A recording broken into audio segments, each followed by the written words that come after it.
तर जय महाराष्ट्र पब्लिक, ओम Jagtap take YouTube चॅनलमध्ये स्वागत आहे बरं तुमचं. तर खूप दिवसानंतर आपलं स्वागत आहे आपल्या चॅनलमध्ये. तर आपली मराठी सगळ्यात भारी नादच खुळा. तर आपली मराठी जेवढी जपता येईल ना तेवढी जपण्याचा प्रयत्न नक्की करा आणि आपल्या चॅनलवर सबस्क्राईब करा. तर आपलं यूट्यूबचं चॅनल जे आहे ना त्याचे सबस्क्रायबर जर बघितले तुम्ही तर आता जवळपास 3000ला फक्त काहीतरी 60 एक बाकी आहे. तर फटाफट सबस्क्राईब करून टाका. आपलं इंस्टाग्राम जे होतं ना ते 600 फॉलोअर्स होते फक्त, त्यांनी ओव्हरटेक केलं यूट्यूबला. आता 3000च्या क्रॉस झालेलं आहे इंस्टाग्राम आपलं. तर खरंच धन्यवाद पब्लिक एवढा सपोर्ट केल्याबद्दल. इंस्टाग्रामचं अकाउंट सुद्धा आपलं फॉलो करून घ्या, कारण तिथं सुद्धा डेली काही ना काही अपडेट मी देत असतो.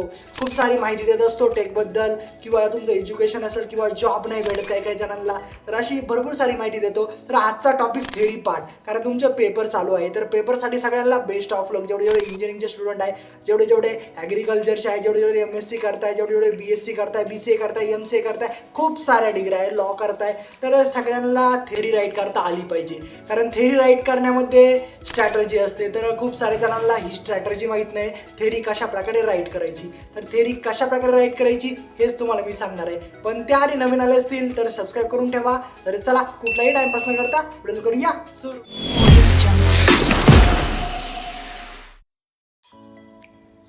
तर सगळ्यात पहिले थेरी राईट करण्याचा तुम्हाला एक म्हणजे सीन सांगतो. थेरी राईट करताना खूप मुलं काय करता माहिती का, खूप मुलं म्हणजे फक्त डॉंकी वर्क करता. डॉंकी वर्क म्हणजे तुम्हाला समजलं असेल काय करता, फक्त तिथं रिसाईट करायचं आणि इथे येऊन पेस्ट करायचं. म्हणजे जसं Ctrl+C आणि Ctrl+V, कॉपी करायचं पेस्ट करायचं, कॉपी करायचं पेस्ट करायचं. असं कधीच करू नका. तुम्हाला खरं सांगतो, कारण SPP युनिव्हर्सिटी तुम्हाला माहिती असेल तर खूप सारे जण वेगवेगळ्या युनिव्हर्सिटीमध्ये आहे.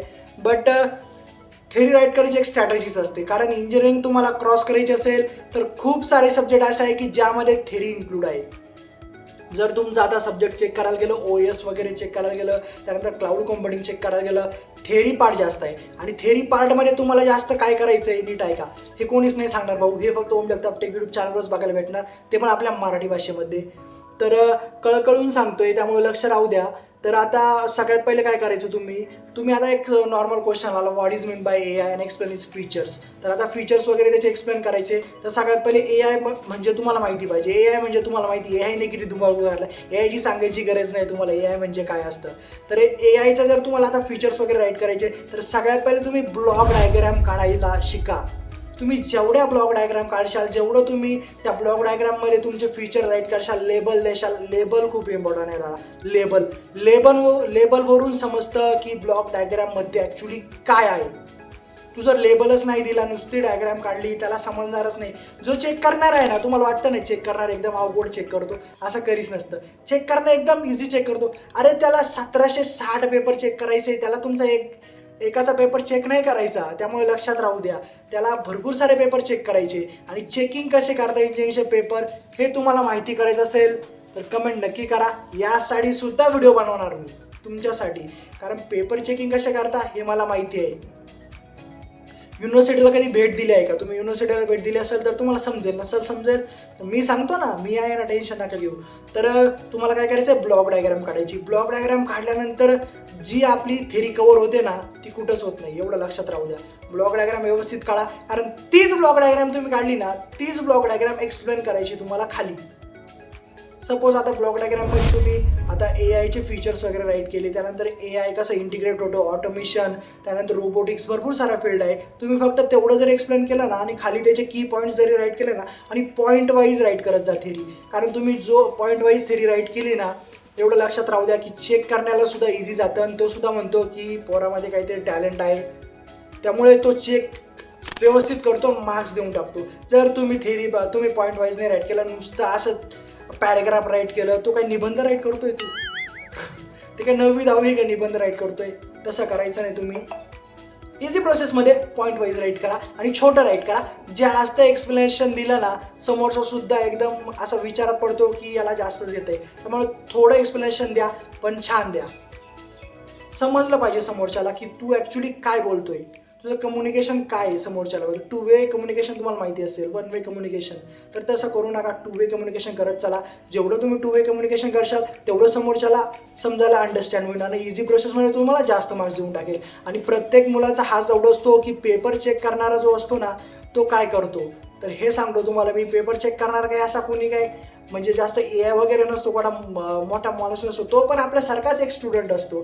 स्टुडंट म्हणा, सर म्हणा, तुम्ही भरपूर साऱ्या कॅटेगरी यूज करू शकता तिथं. पण एवढं सांगू शकतो की तो पण एक माणूस आहे, त्यामुळे त्याला पण माहिती आहे किती मार्क्स द्यायचे किती नाही. त्याला भरपूर पेपर चेक करायचे असतात. तो फक्त चेक करतो की आपली ॲबिलिटी काय, आपण काय राईट केलेलं आहे, तर त्याच्यावरून तो लगेच नेक्स्ट पेपर घेतो. कारण प्रत्येकाचा आन्सर वेगळं येणार आहे. तुम्ही आता AI जर राईट केलं, तुझं आणि त्याचा आन्सर सेम नाही येणार. सेम आन्सर कोणाच येतं, जे कॉपी पेस्ट करताना त्यांचं आन्सर सेम येतं आणि त्याला समजून जातं की याने कॉपी पेस्ट केलेलं सरळ ChatGPT केलेलं. ChatGPTचा वापर करा, पण कुठपर्यंत करा, जिथपर्यंत आपल्याला ChatGPT चांगल्या मार्गावर नेते तिथपर्यंतच वापर करा.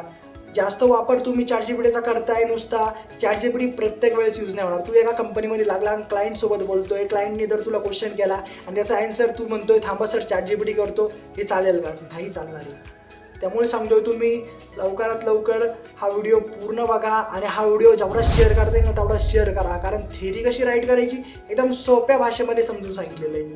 आणि थेरीमध्ये तुम्ही आता असं नका करू फक्त तिकडून पाठ करून यायचं आणि इकडं उतरवायचं, हे कधीच करायचं नाही. याच्यामध्ये काय होतं माहिती का, याच्यामध्ये आपण भरपूर साऱ्या गोष्टी डिस्टर्ब होऊन जातो माइंड आणि काही विसरून जातो. जेवढं मनातून तुला येतं तेवढं राईट कर ना. जेवढं येतं ना मराठीमध्ये तेवढं फक्त तुला ट्रान्सलेट करायचं आहे. गुगल ट्रान्सलेट नाही करायचं, इथं स्वतःचा ब्रेन वापरायचा आणि ट्रान्सलेट करायचा मराठीमध्ये. तुला काही गोष्टी नाही समजत आहे त्या इंग्लिशमध्ये एक्सप्लेन करायचा प्रयत्न कर. तू तो प्रयत्न जर केला ना, सरांना पण समजून जातं ॲक्च्युली यांनी स्वतःच्या मानाने राईट केलं आहे. कारण जेवढं तुम्ही स्वतःच्या मानाने राईट करशाल ना तेवढं तुम्हाला मार्क जास्त भेटणार आहे, हे लक्षात राहू द्या. आणि ही माहिती कोणीच नाही देणार दादा. यूट्यूबवरती सर्च करून बघ, कोणीच नाही देणार. ही फक्त ओम जगताप टेकवरती बघायला भेटेल. आणि आपलं फ्रेशर्स नावाने आपण नवीन आता उघडलेले 0 to Hero master class he playlist आपण चालू केलेली आहे. साईडला तुम्ही बघू शकता. तर या प्लेलिस्टला लवकर जॉईन करा, कारण इथे तुम्हाला मी यूट्यूबवरती स्ट्रॅटेजी सांगणार आहे. यूट्यूबवरती कसं काय ग्रो करायचा, यूट्यूबवरती चॅनल मी मॉनिटाईज केलेलं आहे, तुम्ही कसं काय करायचं, स्टार्ट कसं करायचं, ॲक्च्युली यूट्यूबवरती येण्यासाठी काय काय करायची प्रोसेस, थंबनेल कशी बनवायची, भरपूर साऱ्या प्रोसेस आहे. तर याच प्रोसेसमधून आपल्याला जायचं आहे आणि आपल्याला काहीतरी करायचं आहे. कारण एक क्लासला सांगून जातो की नोकरी तुमचं आयुष्य ठरू शकत नाही. उद्या तुला जर ॲमेझॉन कंपनीमध्ये उद्या जर त्यांनी तुला जर सांगितलं रिझाईन कर, मग काय करशील तू? तुला रिझाईन करावाच लागेल, कारण कंपनी काय तू ओनर नाही. त्यामुळे सांगतो बिझनेसमध्ये उतरा. बिझनेस अशी गोष्ट आहे दादा की स्वप्न पूर्ण नक्कीच होतं. स्वप्न कसं पूर्ण होतं ना, ओम जगताप टेक चॅनलला सबस्क्राईब करा आणि बघत चला. तुम्हाला दाखवतो की गावाकडचा मुलगा काय करू शकतो आणि गावाकडच्या पोराला कधीच हलकं समजायचं नाही, कारण तो पोरगा भरपूर साऱ्या गोष्टी सहन करतो जे शहराकडचा मुलगा नाही सहन करू शकत. एवढं लक्षात राहू द्या. आणि नवीन आले असतील तर सबस्क्राईब करून जा. आणि ही माहिती आवडली असेल तर नक्की शेअर करा. आणि तुम्हाला हा व्हिडिओ समजला असेल तर श्री स्वामी समर्थ कमेंट नक्की करा, म्हणजे मला पण समजून जाईल की तुम्हाला हा व्हिडिओ नक्की समजला आहे. तर चला भेटू नेक्स्ट व्हिडिओमध्ये. काय मस्त राहा.